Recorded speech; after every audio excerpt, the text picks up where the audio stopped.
Hi guys, it's me again, Gabriela Vega. At my side is, as usual, is my colleague Brandon Cott. Hello. Every Wednesday, our law firm is working very hard to bring you live legal programs on various topics of interest. This Wednesday, we are back again with my favorite topic, immigration law. So let's get started. Brandon, remember last month we discussed family-based immigration? And during that time, I shared with you that U.S. citizens and lawful permanent residents can petition for family members to legally immigrate to the U.S. Do you remember that? I do. So I remember we talked about the risk of being designated as a public charge. Is that the same thing? There is a public charge piece of the puzzle, but during our conversation, did I ever mention that there were financial requirements that a petitioner must meet in order to bring that family member into the U.S.? Do you recall that? Well, I know that we've talked about it, and I guess one of my things is whether or not it's the same or different than being considered a financial or a public charge. Gotcha. Well, so public charge is related. Okay, public charge is a piece of the immigration puzzle. Last month we discussed that the government can designate someone a public charge if that individual is likely to become primarily dependent on our government for subsistence.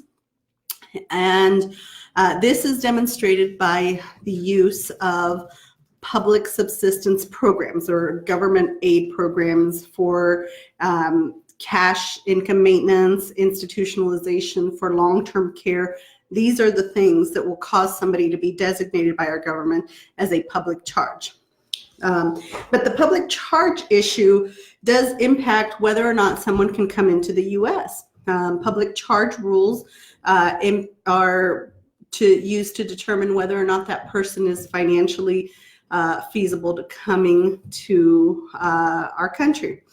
Now, last August, this administration announced that there would be new public charge rules that would be implemented in October. In October of this year, though, October 11th, several courts enjoined and restrained DHS and USCIS from enforcing, applying, or treating as effective the DHS's new public charge final rules.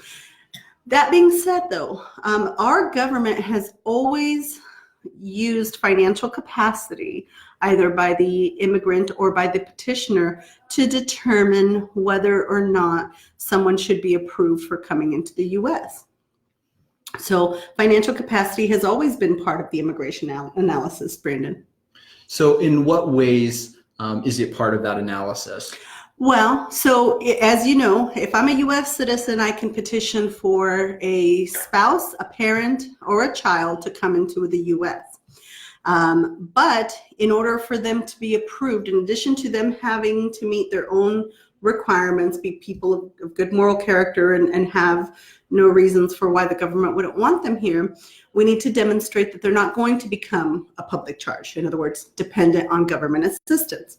And so what the government has done is created a financial rule to show whether or not someone is likely to become a public charge. Okay? So I guess you kind of said that as well, but how does the government know if somebody's going to become a public charge? You know, I know that in my realm, you know, sometimes we deal with poverty guidelines and those kinds of things, but how does the government actually determine if somebody is likely to become a public charge? So that's a very good question. A lot of times they may not know. But if, for example, somebody has already been if an intending immigrant has already been in the U.S. and has used one of the programs that qualifies for designating them a public charge, then that will be enough for the government to say, no, they're not entitled to legal status. Or in the alternative, if the person is an intending immigrant but has never been to the U.S., the person's education, skills, employability, all of these things will be looked at to decide by the government to decide whether or not that person should be approved to obtain legal status in the U.S. So what are the minimum income requirements for a petitioner who wants to change their legal status? So a petitioner who wants to bring in an intending immigrant has to look at one critical document that is issued by USCIS, by the Citizenship and Immigration Services. They create every year a document called the Affidavit of Support Poverty Guidelines. And the Affidavit of Support Poverty Guidelines, or the 2019 Poverty Guidelines for the Affidavit of Support, is a form found on USCIS.gov that tells people the amount of income that they should be making in their household to be able to have an immigrant approved as for legal status. So just to give you a little bit more clarity on this. This document is a chart, as you guys can see, okay? And we'll upload this chart later. Absolutely. Too. I'll give links in the comment section as well. And so, for example, Brandon, the chart, which is created based on the Department of Health and Human Services minimum poverty guidelines. Like every year, the Department of Health and Human Services says, hey, for a person to live in the U.S. Above poverty, they need to be making X amount of dollars. Okay. So then the Department of Homeland Security takes this amount that's created by HHS and says, okay, for someone to be eligible for legal status in the U.S. Based on a family member, they need to be making 125% above the poverty guidelines. And do those change from like state to state? Are they different for where you live? That's a great question, Brandon. They do change. They change between contiguous U.S., so the standards are the exact same for the entire 48 continental states. And then there's a specific amount for Alaska, and then there's a specific amount for Hawaii. So if I happen to be in the military, or I happen to have some other special circumstance applying to me, is that going to change the affidavit guidelines? Well, or the petition guidelines? Not many circumstances will change it, but military service may change it. So for example, if I am an active duty service member and I'm petitioning for my new spouse and his child to come to the U.S., then as a active duty service member, I only have to meet 100% of the poverty guidelines to be able to petition for my new spouse and that person's child. So in that regard, I would need to show that I make a minimum of $21,330.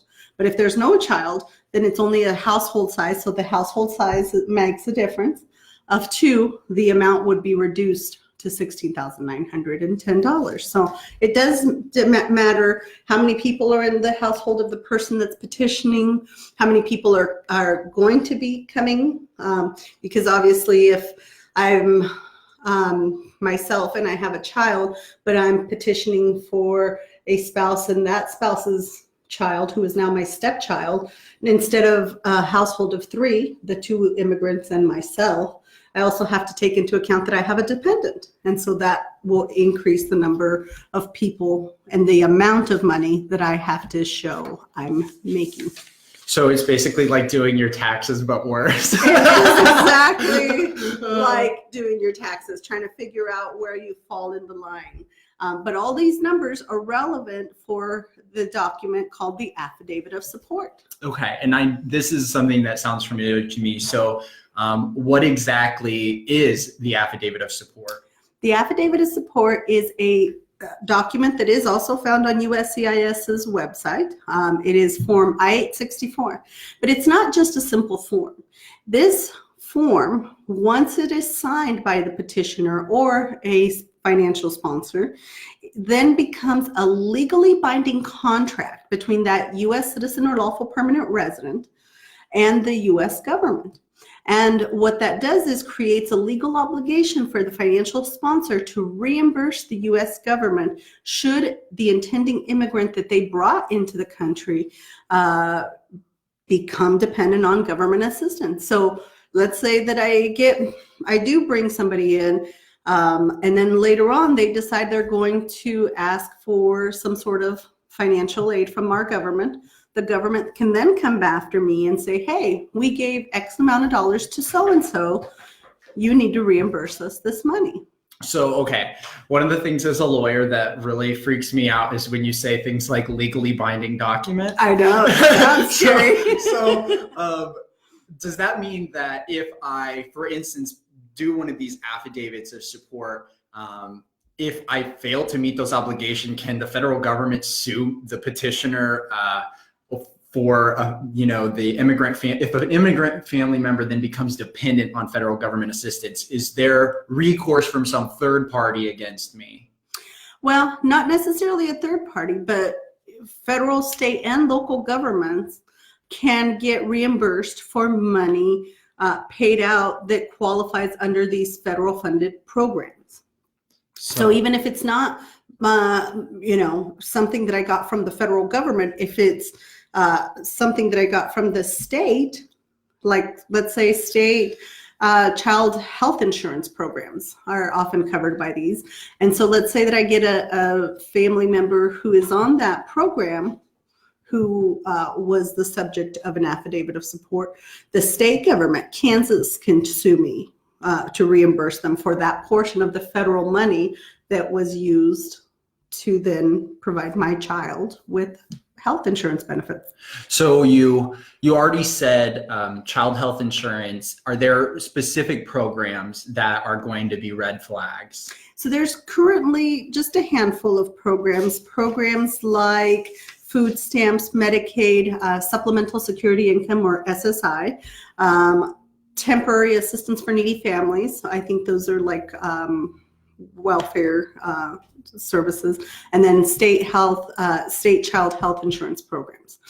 There's a lot of other programs that don't qualify for it. So for example, if I bring in a child who I've petitioned for, and now they're going to school and they get reduced cost school lunch, that's not going to be the kind of program that would qualify for reimbursement under the affidavit of support. Okay, so most of the things that I'm recognizing you're saying are government assistance kind of programs. So can an affidavit of support can this legally binding document be used in any other ways? If somebody gets into a car accident, can the injured person then come back against the party who submitted this affidavit of support?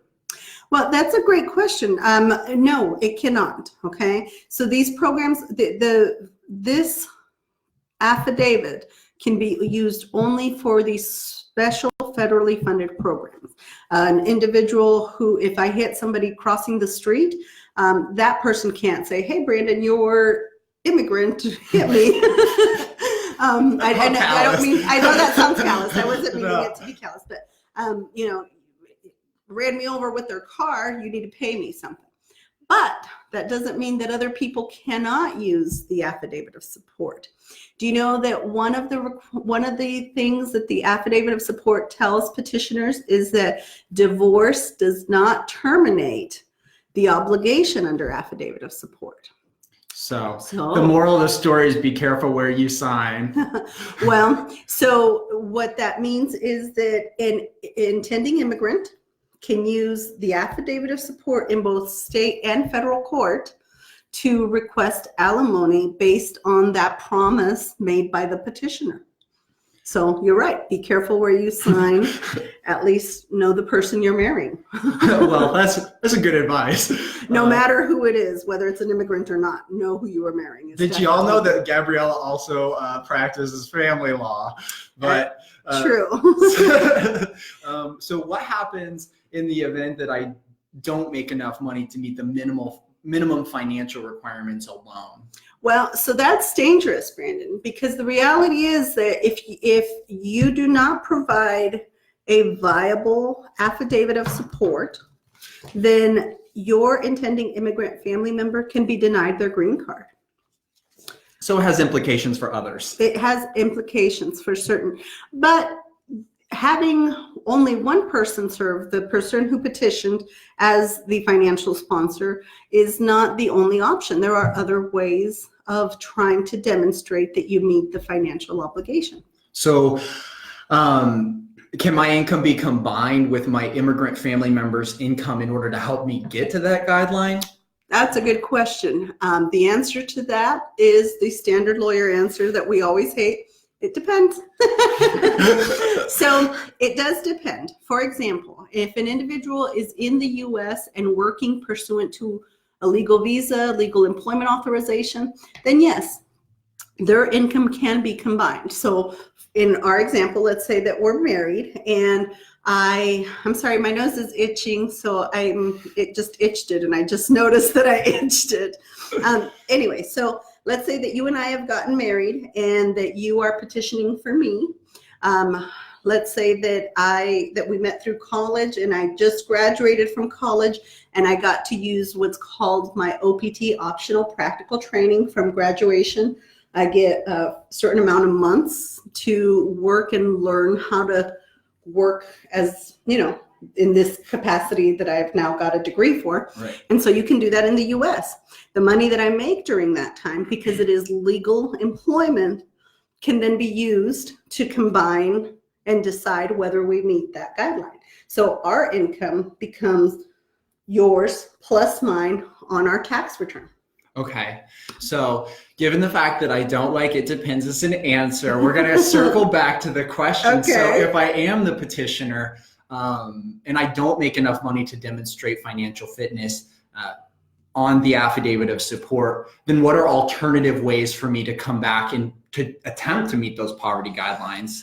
Well, without my income as an intending immigrant, there are only two alternate methods, okay?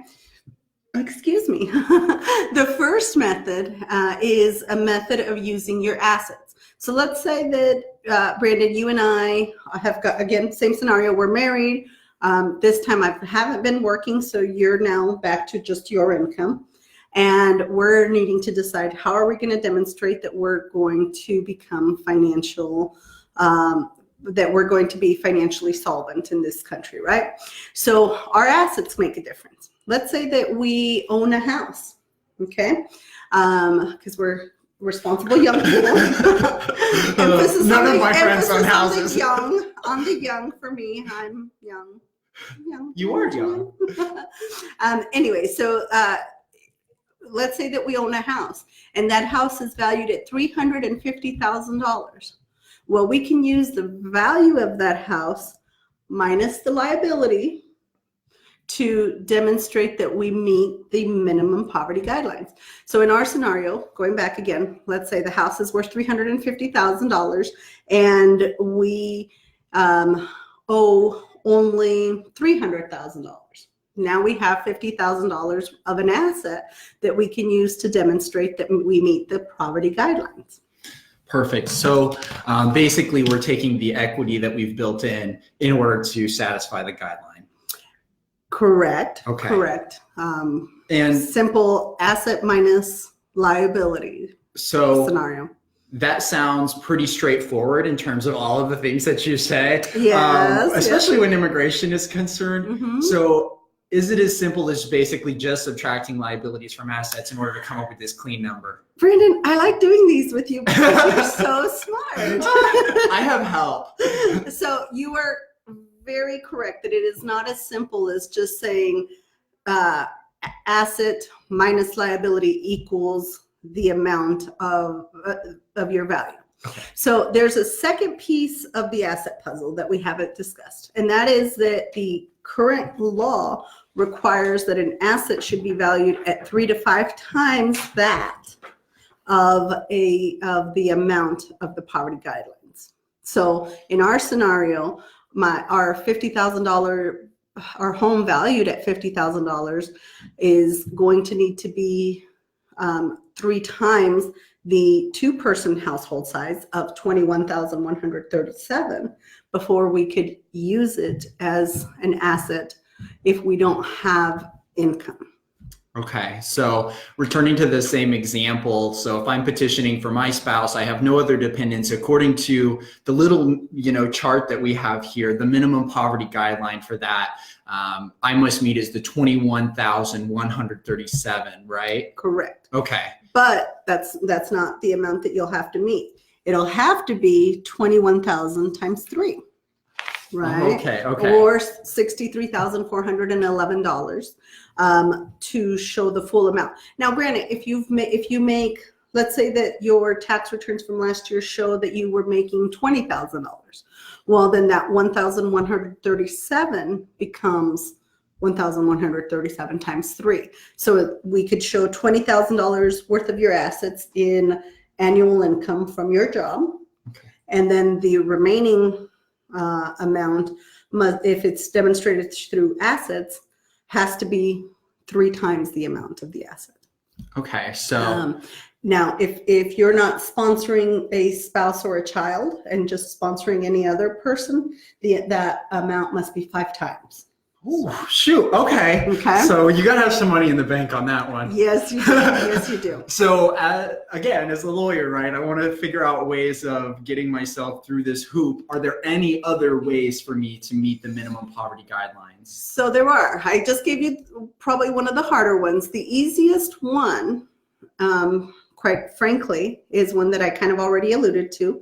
You don't have to be a family member. You don't have to be a spouse or a child to sponsor an individual. You could be a not petition. Remember, petition is different from financial sponsorship. Okay, so for the financial sponsorship piece, you could use a friend or a cousin or another relative of mine or just a relative of yours to serve as a joint sponsor. Now, the rules still apply for that individual joint sponsor. That joint sponsor themselves will have to meet the minimum requirements. That joint sponsor cannot combine their income with yours. So we can't just say, oh, you have 20,000. We just need somebody who makes X amount of dollars, especially if you guys aren't living together in a household. You can never combine the incomes if you're not in the same household. But if you can get a friend or a family member to serve as a joint sponsor, then as long as they meet the guidelines, then I'm not going to be denied legal status simply because you, as my petitioner, did not financially meet the qualifications. Okay. So, I mean, I guess I've kind of beaten the dead horse about financial sponsorship. Okay, this is big questions. This is a really important piece of the immigration puzzle. Yeah, So, and based off of what I hear, just in like casually hearing you around the office, it is a massive part that you've got to deal with. yes. So is there anything else that we need to know about the affidavit of support or the poverty guidelines, things that you think are important? There are some important things. So, for example, one, in order to serve as a financial sponsor, you have to be domiciled in the U.S. So we can't use my cousin who's CEO of something and living in Europe. If they're not living in the U.S., even if they're a U.S. citizen, they do not qualify to serve as a joint sponsor. So that's an important piece. And then probably the most important piece is one that we've already shared just a little bit. The Trump administration has tried to make changes to the public charge rules. Now, as I shared with you guys, there is some litigation going on, and courts have enjoined the administration from employing those rules. But that doesn't mean that they're not still being used. While here in the U.S. we're not able to, they're not able to put them into full force and effect. There are consulates. So that means U.S. consulates worldwide, not in the U.S. because we don't have U.S. consulates in the U.S. that are already employing some of these new public charge rules. So I guess, is there anything else in terms of litigation that's happening in this world that you think is something that we should be looking forward to maybe in the next 6 months, a year? I think that what the current litigation is informing, at least me, is that we're going to have to be much more careful about the ways that we prove the amount of income, the value of our income. So in years past, we've used copies of people's tax returns to demonstrate that we meet these obligations. Now I am asking everyone to not only bring me their tax returns as a starting off point for reviewing the information and making the analysis. I am asking individuals to communicate with the IRS to get copies of their tax transcripts. Tax transcripts are now going to be what is the piece of evidence that will prove the amount of income. The 1040, the form 1040 that we always have our tax preparers fill out, or that we fill out on taxslayer.com or whoever it is that's doing the taxes, it just isn't going to be enough anymore. They're going to want physical proof from the IRS. And even the W-2 form that your employer gives you is not going to be enough. They are going to want IRS to say, yep, that's right, this is the amount of income that that person's employer told us they are making. Okay. So it's more about the proof now, I think. So, we talk about taxes a little bit. I'm the kind of person who wants to go and do my taxes myself. I'm really smart, whatever. I can go to USCIS and pull these forms. Do you think that sometimes people get lulled into a false sense of security by that kind of thing? I absolutely do. Especially when it comes to immigration forms. Immigration forms are all easily located at uscis.gov. And people think, oh, I just need to fill this out, send it into Immigration Services, and they're going to do exactly what I need them to do to get my loved one into the U.S. Not so. I think that it is very difficult to do immigration. I think that there's a lot of fine nuances. There are always little exceptions to certain rules. And so it is always a good idea, whether it's with us, whether it's with somebody else, but it is always a good idea and always in our client and potential clients' best interest to talk to qualified immigration lawyers who understand the laws, who have worked in immigration, and who, beyond just thinking that it's a fill-in form, that understand that there is mounds of legal precedent, there are laws, there are cases all going in and impacting the way that these cases are decided. Well, in talking to you today, I realized this is absolutely something that I wouldn't even do on my own, and I'm an attorney. So I absolutely would say I see you around the office all the time, working on these cases, speaking with people, collecting documents. Number one, shameless plug. If somebody does want to contact you and have you help them, how can they do that? Thanks. That's a great question. Always one we like to answer. Give us a call, 785-776-2000. That's 785-776-2000. And of course, I am pretty social media friendly. So if you are watching this video on Gabriela A. Vega Acosta Lawyer, all you have to do is send me a quick message through that Facebook page. Let me know that you're wanting to schedule an appointment, and we're going to get you scheduled. You can always call our office, as I said, and you're going to get to talk to someone who is going to schedule you to come meet with me. But even if you don't contact me, contact someone. Speak to someone who understands immigration law, because it is not as simple as this form plus this equals success. Well, if I was wanting to come in and hire you on a case, what would be some things you would recommend that I have to bring in, when I first meet with you, that can help my process move faster or be a little easier? Well, there's always a lot of evidence that can help. Things, for example, like marriage certificates, birth certificates, all of these things not only are helpful, they are going to be necessary as supporting evidence for the case. But at the end of the day, it's the thing that you can bring the most is knowledge, and it's either understanding, giving me all your truthful knowledge about yourself as the U.S. petitioner, or giving me all the truthful information about the intending immigrant, right?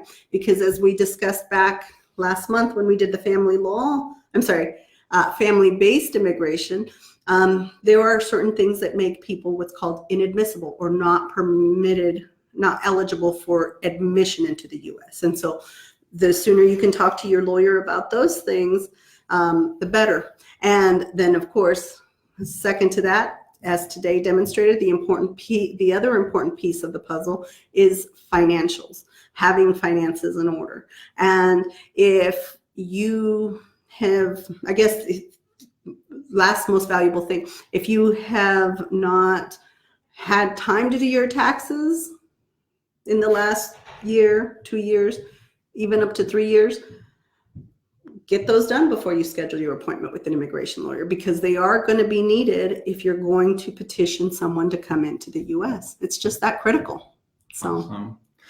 Well, it's 5 o'clock and somewhere which means right here. No. So. Thank you guys so much yet again. We are always so appreciative that you're willing to spend a few minutes, 30 minutes of your Wednesday with us. Remember, next week, I will be here with our colleague Lisa Ward, super smart lady, discussing estate planning law. So make sure you're here. Make sure you send us questions, and make sure you let us know what you want us to talk about when it comes to estate planning. Do you want to know about wills? Do you want to know about trust? Do you want to know how to keep your favorite china collection out of the hands of your grubby aunt? Right? We'll do our best. That's right. So but thank you guys so much. It was so good talking to you all. Thank you. Bye-bye. Thank you. That one was fun.